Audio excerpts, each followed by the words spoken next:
بسم اللہ الرحمن الرحیم۔ السلام علیکم ورحمۃ اللہ وبرکاتہ۔ آج کی میں اس ویڈیو میں مرحومین کے ساتھ بھلائی کرنا اس بارے میں بیان کروں گا۔ دین اسلام کی روشن تعلیمات میں جس طرح زندگی میں دوسروں کے ساتھ بھلائی سے پیش آنے، دوسروں کا بھلا کرنے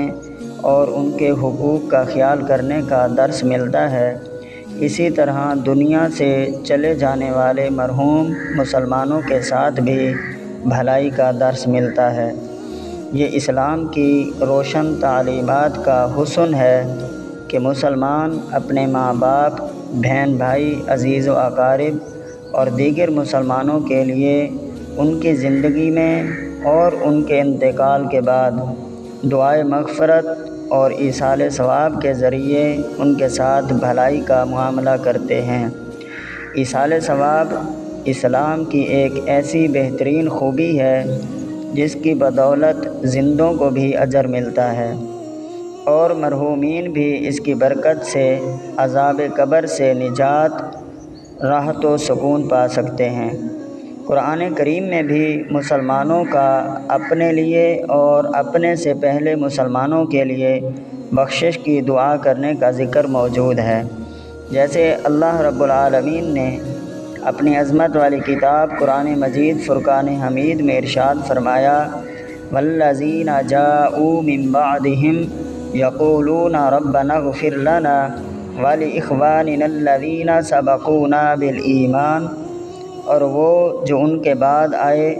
عرض کرتے ہیں اے ہمارے رب، ہمیں بخش دے اور ہمارے بھائیوں کو جو ہم سے پہلے ایمان لائے۔ حضور نبی کریم صلی اللہ علیہ وآلہ وسلم نے ارشاد فرمایا کہ زندوں کا ہدیہ، زندوں کا تحفہ اور مردوں کے لیے دعائے مغفرت کرنا ہے، یعنی جیسے ہم زندہ لوگوں کو تحفہ دیتے ہیں تو اسی طرح مردوں کے لیے بھی تحفہ ہوتا ہے، ان کا تحفہ دعائے مغفرت کرنا ہے۔ ایک حدیث پاک میں نبی کریم صلی اللہ علیہ وآلہ وسلم نے ماں باپ کی طرف سے نفلی خیرات کر کے ان کے ساتھ بھلائی کرنے کی ترغیب دلائی ہے۔ چنانچہ حضور نبی کریم صلی اللہ علیہ وآلہ وسلم نے ارشاد فرمایا: جب تم میں سے کوئی نفل خیرات کرے تو چاہیے کہ اسے اپنے ماں باپ کی طرف سے کرے کہ اس کا ثواب انہیں ملے گا اور خیرات کرنے والے کے ثواب میں بھی کوئی کمی نہیں آئے گی۔ تو پیارے اسلامی بھائیوں، قرآن و حدیث سے ایصال ثواب کا جائز بلکہ مستحب ہونا ثابت ہوتا ہے، اور یہ بھی معلوم ہوتا ہے کہ ایصال ثواب کرنے کے مختلف طریقے ہیں جن پر مسلمان زمانہ قدیم سے عمل کرتے آ رہے ہیں۔